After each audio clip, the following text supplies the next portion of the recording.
মেলার সেকেন্ড দিনে ডাইরেক্ট মূল মঞ্চের সামনে দিয়ে করছি আমি রিপোর্টিং।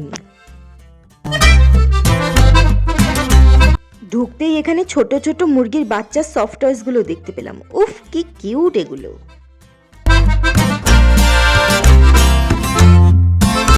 আর এই যে মেয়েদের স্বর্গ পার্ট 2। তবে হ্যাঁ, এটা কিন্তু কোনো দোকান ছিল না, এটা বেশ মূল মঞ্চের সামনে একটা কাকু দাঁড়িয়ে দাঁড়িয়ে বিক্রি করছিল। কি সুন্দর, কত কিউট, কত সুন্দর এই কানেরগুলো। এই পান্ডা কানেরটা তো সব থেকে বেশি কিউট ছিল। এটা আই থিঙ্ক জিন্সের সাথে পরার জন্য সব থেকে বেশি ভালো হবে।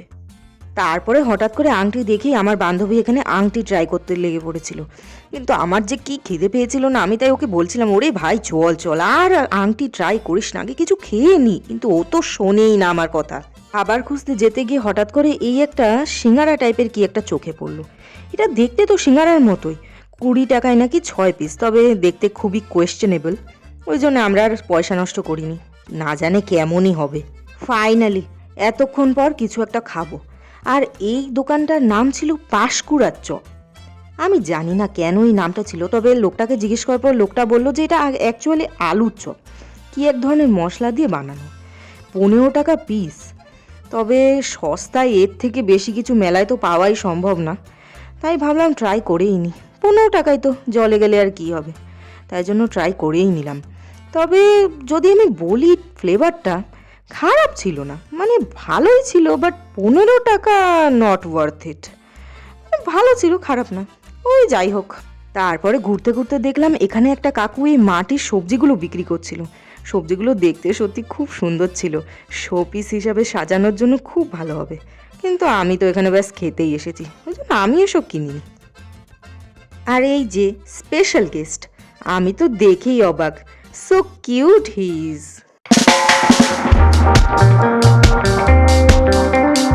আর এই যে এই দোকানটা কিন্তু ফুল দিয়ে ঘর সাজানো লোকের জন্য একদম পারফেক্ট।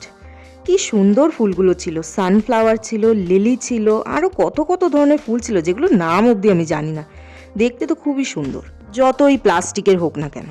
লাকিলি হঠাৎ করে আমার চোখে এই দোকানটা পড়লো, এই সেই ফেমাস আইসক্রিম শোওয়ালা দোকান।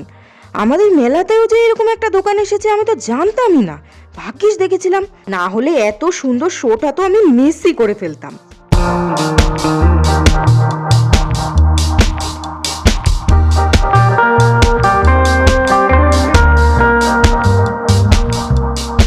তারপরে আমি নিজের লাইফের সব থেকে খতরনাক কাজ করে ফেলেছিলাম, মেলা থেকে পিৎজা খেয়ে ফেলেছিলাম। আর এই লোকটা এখানে পিৎজার দাম নিচ্ছিল কীরকম আমি বলছি। ভেজ পিৎজা 120 টাকা আর চিকেন পিৎজা 150 টাকা। তো আমরা চিকেন পিৎজাটাই চুজ করেছিলাম, কিন্তু সত্যি কথা বলছি আমি, পিৎজাটা দেখতে খুবই সুন্দর ছিল, খুব সুন্দর, কিন্তু অনেস্টলি একদম ভালো ছিল না খেতে। আই সোয়ার একদম ভালো ছিল না। পিৎজা বেসের উপর বানানো তো পিৎজাটা, কেমন একটা বিচি ধরনের ফ্লেভার ছিল। মানে প্রথম 2-1 বাইট তো ঠিকই ছিল, তারপরে না আমার বেশ বমি পাচ্ছিল খেতে। মানে 150 টাকা ডাস্টবিনের মধ্যে ফেলতে হবে বলে আমি কোনো রকমে খেয়ে ফেলেছিলাম ব্যাস। মানে ওই যাকে বলে টাকা বাঁচাতে গিয়ে খরচ করে ফেললাম তার 10 গুণ বেশি টাকা। এটা সেই পুরো একই পরিস্থিতি হয়েছিল। আমার এখনও দুঃখে বুকটা ফেটে যাচ্ছে, কেন যে আমি কিনতে গেলাম। আর এই যে এই দোকানটা হচ্ছে অনলি ফর বড়লোক পিপলস, মানে যাদের প্রচুর টাকা আছে বা যাদের হয়তো খাওয়ার মানসিকতা আছে। আমার মতো কিপটেদের জন্য তো একদমই না। এখানকার প্রত্যেকটা জিনিস হাইলি এক্সপেন্সিভ, হাইলি এক্সপেন্সিভ, সত্যি বলছি আমি, প্রত্যেকটা জিনিস। লিপস্টিক সুন্দরীরা কোথায়, এই দোকানটা তাদের জন্য। হ্যাঁ, আমার জন্যও বটে, কারণ আমিও লিপস্টিক খুব পছন্দ করি, কিন্তু সস্তারগুলো, দামিগুলো না। মানে দামিগুলো একটু বেশি দামি, আর আমি একটু খাদ্যরসিক টাইপের, তো ওই জন্য দামিটা না কেনাই ভালো, খাওয়া বেশি ভালো I think. And I am তো অবাক, কারণ এই যে রাইডটা এখানে, এটা উদ্বোধনীর দিন থেকে একা একাই ঘুরছে, এর মধ্যে আজ অব্দি আমি কাউকে উঠতে দেখিনি, পুরো ফাঁকা।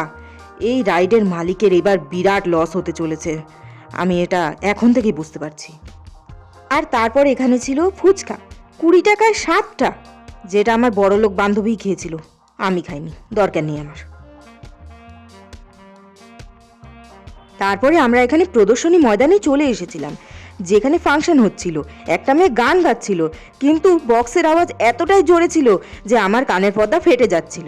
Over and out. এই জিনিসটার নাম সম্পর্কে সত্যি আমার কোনো ধারণা নেই, কিন্তু ভাবছিলাম খাবো। তবে আনফ্লেভার 30 টাকা আর ফ্লেভার করা 50 টাকা। এর থেকে ভালো আমি আসল আইসক্রিমই খেয়ে নিই। ফ্রিজের মধ্যে রাখা আইসক্রিমগুলোকে দেখতে দেখতে যখন আমি দিশেহারা হয়ে পড়েছিলাম, তখন হঠাৎ করে আমার চোখে পড়লো আমুলের নলেন গুড় ফ্লেভারের আইসক্রিম, যেটা ট্রাই তো করতেই হবে। আর আমি ট্রাই করেও ফেলেছিলাম। আর সত্যি কথা বলছি, আমার জীবনে খাওয়া সব থেকে সেরা আইসক্রিম, পুরো পয়সা ওয়াসুল একদম। 25 টাকা নিয়েছিল, মেলা উপলক্ষে হয়তো 5 টাকা বেশি, কিন্তু তবু মারাত্মক ফ্লেভার ছিল, ভয়ঙ্কর। খেতেই হবে, আবার যেখানেই পাবো আমি, এটা তো আমি খাবই, মাস্ট ট্রাই, পুরো মেঘলা অ্যাপ্রুভড। তারপরে কিছু খাবো খাবো খুঁজতে খুঁজতে হঠাৎ করে এই একটা পেঠার দোকান দেখলাম। এটা একটা কাকু বিক্রি করছিল একটা ঝুড়ির মধ্যে করে। আর এই স্কোয়ার স্কোয়ার এগুলো যে কি আমি না ঠিক জানি না, তবে পেঠা আমার তেমন কিছু ভালো লাগে না ঠিকই, সেই জন্য আমি আর খাইনি পেঠাগুলো।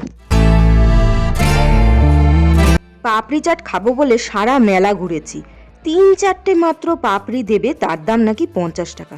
অনেক খোঁজার পরে এই কাকুর দোকানটা পেয়েছিলাম। ইনি বেশ বড় বড় 7-8টা পাপড়ি দিচ্ছিল 50 টাকায়। প্রথমে অবশ্য আমি ভেবেছিলাম 40 টাকা, কিন্তু তারপরে দেখলাম 50 টাকা। কিন্তু সত্যি কথা বলছি, খালি কম দাম হলেই তো জিনিস ভালো হয় না। পাপড়ি চাটটা দেখতে সুন্দর, কিন্তু পাপড়িগুলো একদম নেতানো ছিল।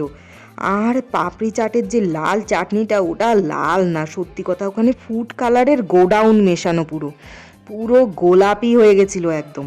ইস কি বিচ্ছিরি। তারপরে শেষমেশ বাধ্য হয়ে ওই চাটনির অংশটা আমাকে ফেলিয়েই দিতে হয়েছিল। মানে পুরো পয়সা বরবাদ একদম। আজকে আমার যে কত টাকা নষ্ট হয়েছে না, তার নেই কোনো সীমা। ফালতু একদম, আজকে পুরো আমার সাথে স্ক্যাম হয়ে গেছে। তারপরে বেরোনোর সময় ভাবলাম যা হোক একটা ভুট্টা খেয়ে নিই, কিন্তু পকেট খুলে দেখি কোনো টাকা নেই, পুরো পকেট ফাঁকা। भाग्यिस काकीमा के बोलिनी भुट्टा सेकते, नहीं तो खरे खरे बेइज्जती हो जाती, और उसके साथ गालियाँ तो मुफ्त है।